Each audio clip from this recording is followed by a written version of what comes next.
Last video में बच्चों इस लेसन का हमने फर्स्ट पार्ट कंप्लीट किया था। आज की इस वीडियो में हम सेकंड करेंगे जो कि है इसका एंड पार्ट। इसके बाद आपका कोई अदर पार्ट नहीं देखने को मिलेगा। तो बच्चों आपके लिए गुड न्यूज़ ये है कि जब हमारी हिस्ट्री का कंटेंट पूरा हो जाएगा तब आपके लिए क्वेश्चन आंसर की सीरीज जल्द ही अपलोड कर दी जाएगी। आप ये मान के चलिए मंथ एंड से आपकी क्वेश्चन आंसर की सीरीज भी धीरे धीरे शुरू हो जाएगी।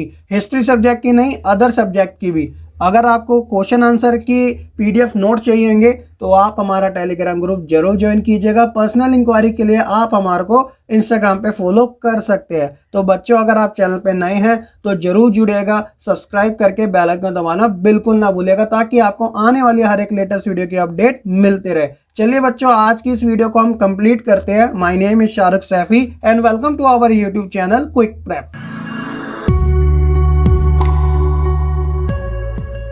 इस लेसन के फर्स्ट पार्ट में बच्चों हमने ऐसे बहुत सारे टॉपिक थे जिनको कवर किया था। जैसे एग्जांपल के तौर पे मुगल शब्द की उत्पत्ति किस प्रकार से हुई थी, इतिवृत्तों का क्या अर्थ होता है, उनकी रचना किस प्रकार की जाती थी, मुगल साम्राज्य उनके शासक और साथ ही पांडुलिपियों की जो रचना थी वो कैसे तैयार की जाती थी। तो इन सब के बारे में हमने जानकारी हासिल करी थी। अब हम वहीं से ही कंटिन्यू रख रहे हैं। तो रंगीन चित्र जो है वो है हमारा इस लेसन का अगला टॉपिक। तो इसके बारे में क्या बात की जा रही है, तो पांडुलिपियों के साथ रंगीन चित्रों का वर्णन भी मुगल साम्राज्य में देखने को मिलता था। क्योंकि ये जो कलरफुल इमेजेस होती थी वो बहुत ही ज्यादा स्पष्ट होती थी। कहने का मतलब काफी ज्यादा क्लियर होती थी। आप देख भी सकते हैं इमेजेस के अंदर। तो पुस्तक के अंदर जो इंसिडेंट यानी जो घटनाएं और सब्जेक्ट यानी कि जो विषय होते थे उनको दृश्य के रूप में व्यक्त करने के लिए लेखक जो होता था, जो राइटर होता था, वह चित्रों के लिए खालिस्तान छोड़ दिया करता था। क्योंकि कुछ घटनाएं ऐसी होती थी जिन्हें लिखने की बजाय इमेजेस के थ्रू बताया जा सकता था ताकि पढ़ने वाले को उसके बारे में जानकारी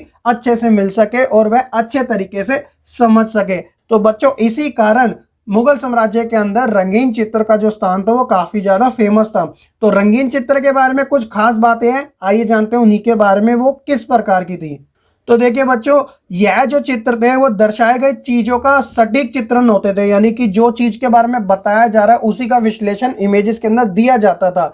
चित्र के अंदर जो मुगल बादशाह होते थे उनकी चित्रकला में गहरी रुचि को भी प्रस्तुत करते थे। आप जानते हैं कि अकबर हो गया, औरंगजेब हो गया, सभी को चित्रकला में काफी ज्यादा रुचि हुआ करती थी। चित्र के माध्यम से ही जानकारी प्राप्त होती थी कि ये जो चित्र है वो एक बेहतरीन नमूना है किस प्रकार मुगल जो बादशाह थे वह अपने कार्यकारिणी को किया करते थे। चित्र जो होते थे उनका जो रंग होता था इतना ज्यादा सजीव होता था यानी कि जीवित होता था कि ऐसे लगता है कि चित्र के अंदर से व्यक्ति बोल रहा हो। यानी कि एनिमेटेड इमेजेस होगी, आज के समय पे आप इन्हें लाइव फोटो भी कह सकती है। ठीक है, तो ये है इनके बारे में खास बातें जो कि मुगल साम्राज्य के अंदर अलग अलग जो बादशाह थे उन्होंने अपनी जानकारी को प्रस्तुत किया। तो बच्चों आई होप कि आप रंगीन चित्रों के बारे में अच्छी जानकारी हासिल कर चुके होंगे। अब बात करते हैं अकबर की कृतियों के बारे में यानी पुस्तकों के बारे में। तो देखिए बच्चों मैंने आपको बता दिया था कि अकबर जो थे वह महान शासक कहलाए जाते थे क्योंकि वह सभी धर्मों को एक साथ लेके चलने की बात करते थे। इसी कारण उन्होंने सुलह कुल भी बनाया था। अब बात यह आती है कि यह अकबरनामा क्या थी। तो देखिए बच्चों अकबरनामा जो थी वह एक मुगल इतिहास की चित्रित यानी कि इमेजेस से जुड़ी हुई एक किताब थी। इसमें 150 पूरे और दोहरे प्रश्नों पर लड़ाई, घेराबंदी, शिकार, भवन निर्माण, राजा दरबार आदि के चित्र मिलते हैं। तो देखिए बच्चों इस बुक की जो रचना थी वह अबू फजल के द्वारा लिखी गई थी। अब बात ये आती है कि ये अबुल फजल कौन थे। तो अकबरनामा के लेखक अबुल फजल का जो पालन पोषण था वह मुगल राजधानी आगरा में हुआ था। यह जो थे अरबी, फारसी, यूनानी दर्शन और सूफीवाद से भली भांति परिचित थे। यह एक स्वतंत्र चिंतक भी थे जिन्होंने सदैव उम्मा के संकीर्ण विचारधारा का विरोध किया था। उम्मा मतलब जो मुस्लिम धर्म को मानने वाली जनसंख्या होती है जिन्हें मुस्लिम कहा जाता है। तो उनकी जो नैरो थिंकिंग होती थी ना उनका ये विरोध करते थे। इन सब के गुणों को देखकर अकबर जो थे इनसे काफी ज्यादा इन्फ्लुएंस हुए थे, प्रभावित हुए थे। और इन सब के कारण ही अकबर ने अबुल फजल को अपना सलाहकार और अपनी नीतियों के प्रवक्ता के रूप में उपयुक्त किया था। बादशाह अकबर जो थे वह राज्य को धार्मिक रूढ़िवादियों के नियंत्रण से मुक्त करवाना चाहते थे। अबू फजल ने अकबर के शासन से जुड़ी विचारधारा को न केवल आकार दिया था बल्कि उन्हें स्पष्ट रूप से व्यक्त भी किया था। अबुल फजल ने इस अकबरनामा पर 13 वर्षों तक काम किया था।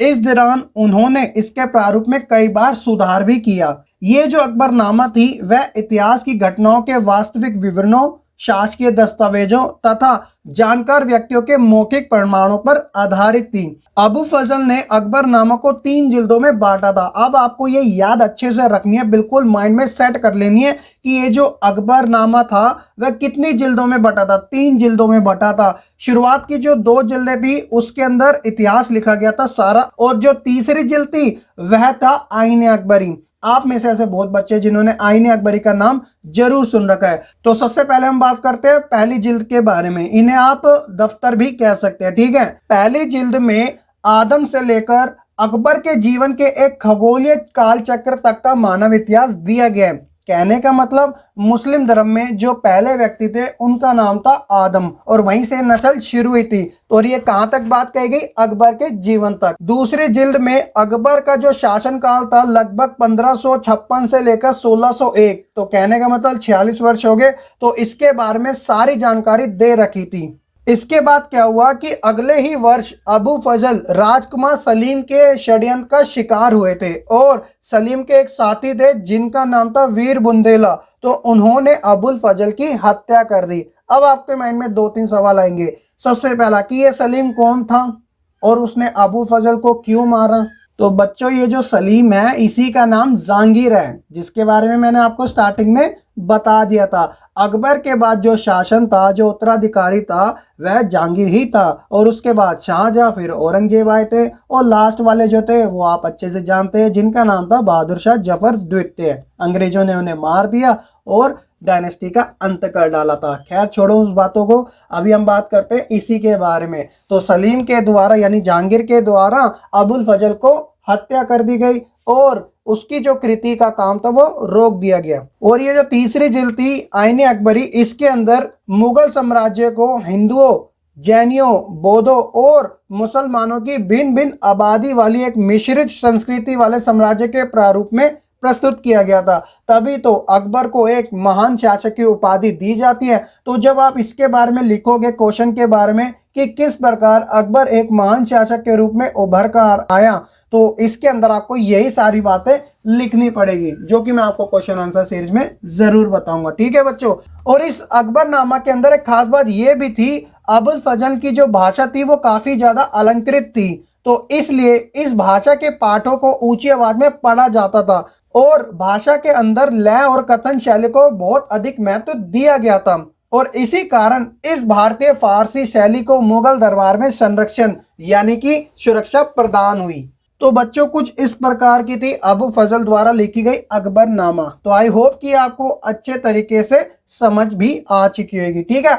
मेन जो चीजें निकल के आती है उसके अंदर 3 या 4 ही है। पहली जो बात है वो ये है कि ये जो किताब थी वो किसने लिखी थी? अबुल फजल ने। किसके ऊपर लिखी थी? अकबर के ऊपर। इसके अंदर किसका विवरण दे रखा है? सभी चीजों का दे रखा है। मेन जो था ये 3 जिल्दों के ऊपर आधारित था।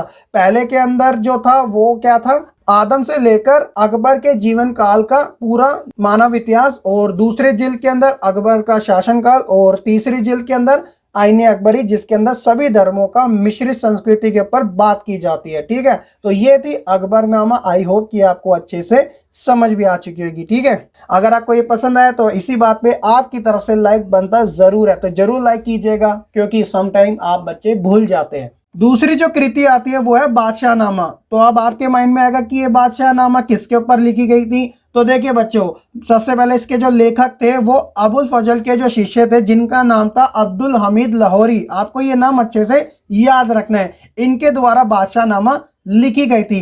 तो उसकी योग्यता के बारे में सुनकर शाहजहां ने उसे अकबरनामा के नमूने पर अपने शासन इतिहास लिखने का कार्य सौंपा था। जिस प्रकार अबू फजल ने अकबरनामा लिखी, तो शाहजहां भी चाहते थे कि उसकी जो कृति है वो कोई एक ऐसा इंसान लिखे जो काफी ज्यादा यानी अबुल फजल की तरह ही इतना होशियार हो। तो उसी का एक शिष्य था अब्दुल हमीद लाहौरी, तो उसके द्वारा बादशाहनामा लिखी गई थी। अकबरनामा की तरह बादशाहनामा भी सरकारी इतिहास था। इसको भी 3 जिल्दों में लिखा गया था और प्रत्येक जिल्दों में 10 चंद्र वर्षों का विवरण भी दिया गया था। अब्दुल हामिद ने बादशाहनामा के अंदर पहली और दूसरी जिल्द में शाहजहां के शासनकाल के 2 दशकों के बारे में लिखा था, यानी कि 20 साल जो शुरुआत का उसका शासन था शाहजहां का, उसके बारे में अब्दुल हामिद ने बादशाहनामा में लिखा था। लेकिन बाद में क्या हुआ कि शाहजहां के वजीर थे जिनका नाम था सादुल्ला खान, तो इन्होंने इस जिल्द के अंदर सुधार भी किया था। ज्यादा उम्र के बढ़ते हामिद जो थे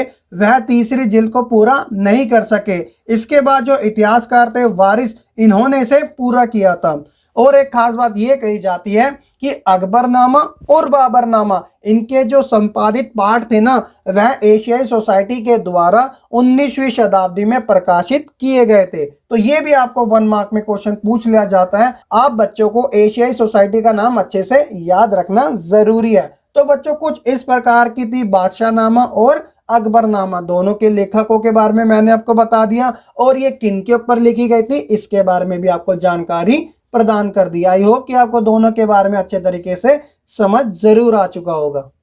अगला जो हमारा टॉपिक है वो है शाही परिवार, जो कि है इस लेसन का आखिरी टॉपिक। जब मैं आपको इस लेसन का फर्स्ट पार्ट कंप्लीट करा रहा था तब शाही परिवार का मैंने जिक्र किया था कि ये वाला जो टॉपिक है एग्जाम में बहुत ज्यादा इंपॉर्टेंट हो जाता है। इस बार भी आपका ये क्वेश्चन जरूर आ सकता है, पूरे चांसेस है, तो आपको बिल्कुल ध्यान से समझना है। तो क्या बात की जा रही है शाही परिवार के अंदर, तो बच्चों मुगल जो परिवार था उसके अंदर बादशाह की पत्नियां और उनकी उपपत्नियों के साथ उसके नजदीकी और साथ ही दूर के रिश्तेदार, महिलाएं, सेविकाएं और गुलाम भी रहा करते थे। तो कुछ इस प्रकार का हुआ करता था शाही परिवार। शासक वर्गों में बहुविवाह प्रथा व्यापक रूप से प्रचलित हुआ करती थी। आपके माइंड में आएगा कि ये बहुविवाह क्या होता है, तो सोशियोलॉजी के अंदर ये इसका जिक्र बहुत बार आ चुका है। बहुविवाह का मतलब ये होता है कि एक इंसान एक से ज्यादा शादी कर सकता है। इसके अंदर 2 टर्म होती है, एक होता है बहुपत्नी और दूसरा होता है बहुपति।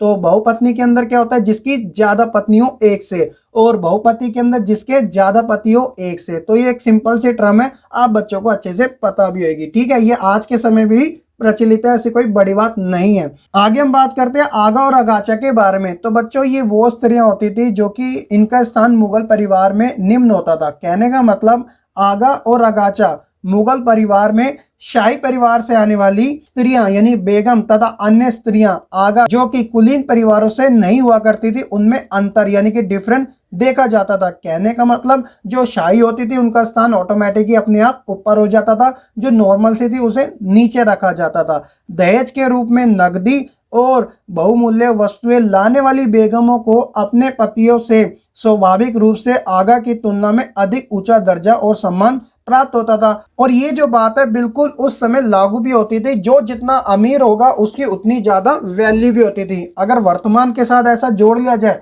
तो कोई बड़ी बात नहीं है, आज के समय में भी जिसके पास ज्यादा पैसा है उसी की ज्यादा वैल्यू भी है। तो ये बात आप नकार नहीं सकते हैं बड़े लेवल पर। हालांकि लूप होल आपको हर जगह देखने को मिल ही जाते हैं। राजतंत्र से जुड़ी महिलाओं में उपपत्नियां जो होती थी आगाचा, खास तौर पर उनकी जो स्थिति थी वह सबसे निम्न होती थी, डाउन वाली हुआ करती थी। इन्हें नगद मासिक भत्ता तथा अपने ही दर्जे के अनुसार उपहार यानी कि भेंट या फिर गिफ्ट मिला करते थे। वंश आधारित पारिवारिक ढांचा पूरी तरीके से स्थायी नहीं हुआ करता था, कोई फिक्स नहीं था। यदि पति की इच्छा हो और उसकी 4 पत्नियां ना हो, क्योंकि उस समय मैंने आपको बताया था बहुविवाह प्रथा जो थी वो काफी प्रचलित हुआ करती थी, तो इसलिए पति की इच्छा और उसकी 4 पत्नियां ना हो तो आगा और अगाचा भी बेगम की स्थिति ले सकते थे, यानी कि जो वो शासक हुआ करता था वह इनसे शादी कर लिया करता था। तो ये तो था बच्चों आगा और अगाचा के बारे में। अब हम जानते हैं शाही परिवार के अंदर गुलाम किस प्रकार के हुआ करते थे। तो बच्चों पत्नियों के अलावा मुगल परिवार में अनेक महिलाएं और पुरुष गुलाम हुआ करते थे और वह साधारण से साधारण कार्यों से लेकर निपुण तथा बुद्धिमत्ता के कार्य भी किया करते थे, यानी नॉर्मल से लेकर हाई लेवल तक के सभी प्रकार के कार्य वह किया करते थे। वित्तीय संसाधनों पर नियंत्रण, तो देखिए बच्चों राजकुमारी और रानियां जो हुआ करती थी वह वित्तीय संसाधनों पर नियंत्रण रखा करती थी। इसके अंदर जिक्र भी दे रखा है शाहजहां की पुत्री जिनका नाम था जहांआरा और रोशनारा। आपको ये नाम बिल्कुल अच्छे तरीके से अपने माइंड में सेट कर लेना है, क्योंकि एग्जाम में पूछ लिया जाएगा कि जहांआरा और रोशन आरा किन की बेटियां थी, ऐसे क्वेश्चन भी पूछ ले जाते हैं। ठीक है, तो इनकी जो आय थी यानी कि जो कैपिटल हुआ करती थी, इनकम हुआ करती थी, वह भी काफी ज्यादा अच्छी हुआ करती थी। जहां आरा जो थी वह सूरत से राजस्व यानी कि टैक्स भी प्राप्त करती थी। और ये जो सूरत जो बंदरगाह हुआ करता था वह उस समय विदेशी व्यापार का एक महत्वपूर्ण केंद्र माना जाता था, क्योंकि आप जानते हैं कि उस समय जहाजों से व्यापार ज्यादा किए जाते थे। इस कारण राजस्व जैसी प्रक्रियाएं हर एक शासन में लागू हुआ करती थी। तो सूरत जो था वह इसी प्रकार का एक केंद्र था जहां से विदेशी व्यापार काफी ज्यादा हुआ करता था। इस कारण वहां पे राजस्व भी ज्यादा मिलता था। उसी तरह हम बात करते हैं गुलबदन बेगम के बारे में। तो गुलबदन बेगम कौन थी? वह हुमायूं की बहन थी और बाबर की पुत्री थी। इन्होंने भी एक पुस्तक लिखी थी जिसका नाम था हुमायूं नामा। तो आपको ये नाम याद रखना है, जितनी भी पुस्तकें आ रही है किसने कब क्या लिखी थी। ठीक है, एमसीक्यू सीरीज में मैं आपको अलग से करवा भी दूंगा, लेकिन आपको अभी बिल्कुल समझ लेना है कि कौन सी चीज किसके द्वारा लिखी जा रही है। तो गुलबदन बेगम के द्वारा हुमायूं नामा लिखी गई थी। गुलबदन बेगम जो थी वह तुर्की और फारसी लिखना भी जानती थी। गुलबदन बेगम ने मुगलों की प्रशस्ति में ना लिखकर राजा और राजकुमारों के बीच जो संघर्ष चलता था उनके बारे में लिखा था।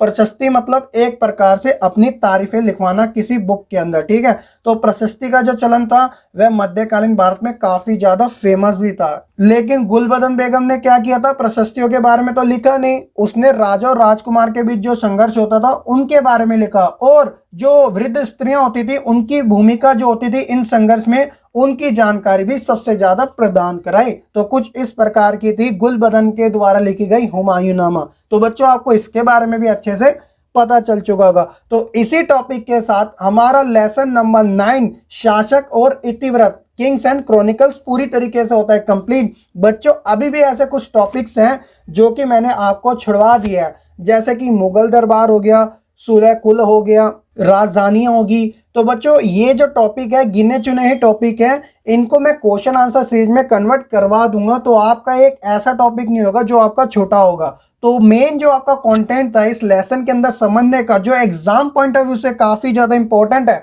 वो मैंने आपको पूरी तरीके से कंप्लीट करा दिया। इसलिए हमारा ये जो लेसन है वो मात्र 2 ही पार्ट में कंप्लीट होता है पूरी तरीके से। आई होप कि आपको ये वीडियो काफी ज्यादा पसंद आई होगी। बच्चों आप वीडियो को लाइक करना बिल्कुल ना भूलेगा, साथ ही कमेंट करके अपना फीडबैक जरूर दे और शेयर करें अपने फ्रेंड्स के साथ ताकि उनका भी फायदा हो सके, और उन्हें बताएं कि इस चैनल पे क्वेश्चन आंसर की जो सीरीज है वो जल्द ही स्टार्ट होने वाली है। तो आप भी जुड़े, अपने फ्रेंड्स को भी इनवाइट करें और साथ ही हमारा कॉन्फिडेंस ऐसे ही बढ़ाते रहे ताकि हम आप बच्चों के लिए इसी डेडिकेशन के साथ वीडियो को बनाते रहे, अच्छा क्वालिटी कंटेंट आपके लिए प्रोवाइड करा सके। तो बच्चों आज की वीडियो में इतना ही। अगर आपने अभी तक हमारा टेलीग्राम ग्रुप नहीं ज्वाइन किया तो डिस्क्रिप्शन में आपको लिंक मिल जाएगा, आप जरूर ज्वाइन कर लीजिएगा। साथ ही आप हमें इंस्टाग्राम पर भी फॉलो करना बिल्कुल ना भूले, क्योंकि बच्चों के पर्सनल जो इंक्वायरी होती है वहां पर आप हमसे पूछ सकते हैं।